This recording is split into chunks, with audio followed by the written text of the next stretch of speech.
आप सभी व्यूअर को मेरा नमस्कार, आदाब, सत श्री अकाल। मैं डॉक्टर विजय वर्मा और आप देख रहे हैं आपका अपना चैनल बेट हेल्थ केयर। इस समय हमारे क्लिनिक पे एक बहुत ही कॉमन केस आ रहा है और वो है पार्वोवायरस इन्फेक्शन का। ज्यादातर केस में हमने जो पार्वोवायरस इन्फेक्शन के केस देखे हैं, जिसमें हमने जो पेट ओनर है हमने उससे हिस्ट्री लिया है, तो कमोबेश सब में एक कॉमन प्रॉब्लम देखने को मिली है कि जो हमारा पेट ओनर होता है या जो लोकल में वर्क करने वाले होते हैं, जो वैक्सीन उसको बेसिकली लगाते हैं, उनको एक्चुअली में जो डार्क वैक्सीनेशन का जो प्रॉपर शेड्यूल है वो पता ही नहीं है। तो उसी के मद्देनजर मुझे लगा कि मुझे एक ऐसा वीडियो फ्रेम करना चाहिए जिसमें जो इस समय एडवांस फॉर्म में जो वैक्सीनेशन शेड्यूल आया है उसके बारे में हम आपसे चर्चा करें, ताकि ज्यादा से ज्यादा लोग अवेयर हों और उनके आसपास जो भी पेट हैं उनको जो वैक्सीनेशन कर रहे हैं वो प्रॉपर वैक्सीनेशन करें, ताकि उन पेट को इस सभी खतरनाक बीमारियों से बचाया जा सके। इस वीडियो में एक्चुअली में जो डार्क वैक्सीनेशन शेड्यूल है मैं दो पार्ट में बताऊंगा।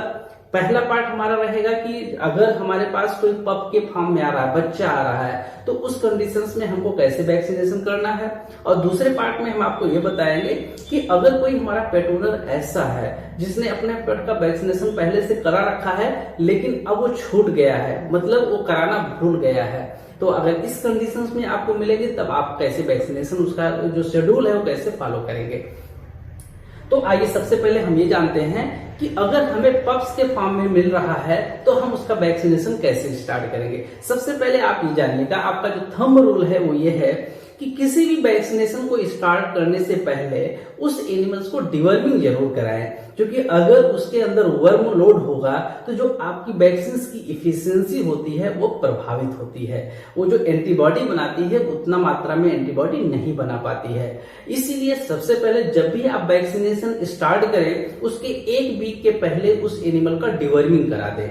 तो सामान्य तौर पे जो हमारा पहला वैक्सीन होता है वो DHPPI+L होता है, जिसको हम 7-in-1, 9-in-1 या अब समय 11-in-1 के नाम से भी जानते हैं। इसके बारे में हम अलग से वीडियो बनाएंगे DHPPI+L का मतलब क्या होता है, लेकिन अभी आज के वीडियो में चूंकि बहुत बड़ा हो जाएगा, बस इतना समझिए कि DHPPI+L का मतलब होता है चाहे 7-in-1 या 9-in-1 या 11-in-1। तो पहला जो वैक्सीन लगना है वो 45 डे पे लगना है और उसके 21 डे के बाद इसका पहला बूस्टर लगना है और उसके 21 डेज के बाद इसका दूसरा बूस्टर लगना है। इसके बाद आपको क्या करना है कि अब ये हमारा DHPPI+L का कोर्स कंप्लीट हो गया है। इसके बाद इसका ईयरली बूस्टर लगेगा। इसके बाद एक चीज और समझिएगा कि जैसे आपका ये 3 डोज कंप्लीट हो जा रहा है DHPPI+L का, उसके जस्ट 21 डेज के बाद आप ARV का स्टार्ट कर दें। पहला वैक्सीन जब आपका ये तीनों कंप्लीट हो गया उसके 21 डेज के बाद लग जाएगा और उसके 21 डेज के बाद इसका बूस्टर लग जाएगा और उसके बाद फिर ये ईयरली जैसा कि पहले लगा था, पहली डेट को जो ARV का ड्यू था उसी के आगे उसका जो नेक्स्ट ईयर होगा वो आपका लगता रहेगा। तो DHPPI+L हो या ARV हो, मतलब पहले सत्र में 3 वैक्सीन हमारा DHPPI+L का लगता है और 2 वैक्सीन हमारा ARV का लगता है और उसके बाद ईयरली 1 वैक्सीन आपका DHPPI+L का लगेगा और फिर 1 वैक्सीन आपका जो लगेगा वो ARV का लगेगा। आपको बेसिक ध्यान क्या रखना है, वो ये रखना है कि जब भी आप वैक्सीनेशन स्टार्ट करें, या नेक्स्ट ईयर का हो या प्रीवियस ईयर का हो, तो हर एक कंडीशंस में आपको 1 वीक के पहले आपको क्या करना है, उसका डिवर्मिंग जरूर करा देना है।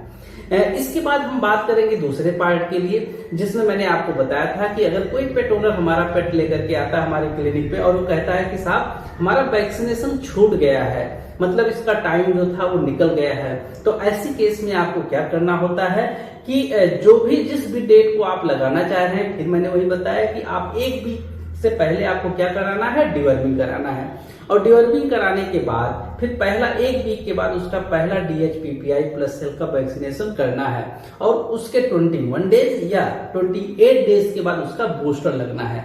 इसमें 3 डोज को लगाने की आवश्यकता नहीं होती है। सेम उसके आप 21 डेज के बाद आपका ARV फॉलो कर सकते हैं और उसके 21 डेज के बाद उसके ARV का बूस्टर आप यूज कर सकते हैं।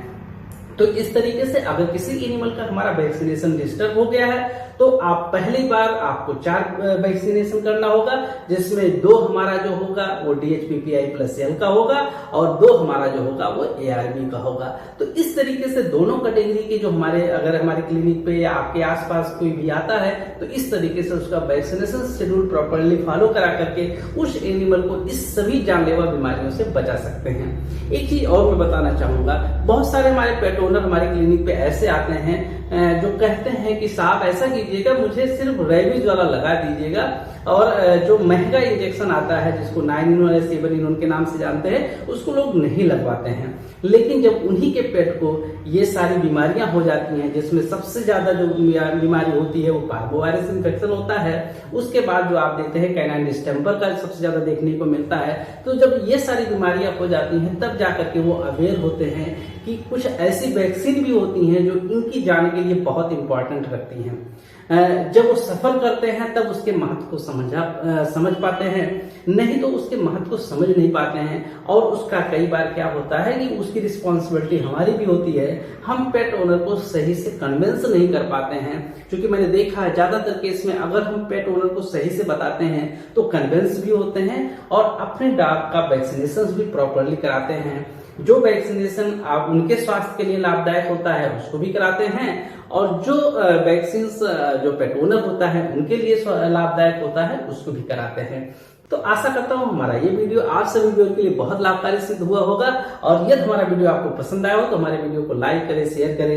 यदि अभी तक आपने हमारे चैनल को सब्सक्राइब नहीं किया तो उसको सब्सक्राइब जरूर कर ले, साथ में बेल आइकन को जरूर प्रेस कर दे ताकि कोई भी इंफॉर्मेटिव वीडियो हमारे चैनल पर अपलोड हो उसका नोटिफिकेशन आपको तुरंत मिल जाए। मिलते हैं अगले दिन अगले वीडियो के साथ, तब तक के लिए आप सभी व्यूअर का बहुत बहुत धन्यवाद। जय हिंद, जय भारत।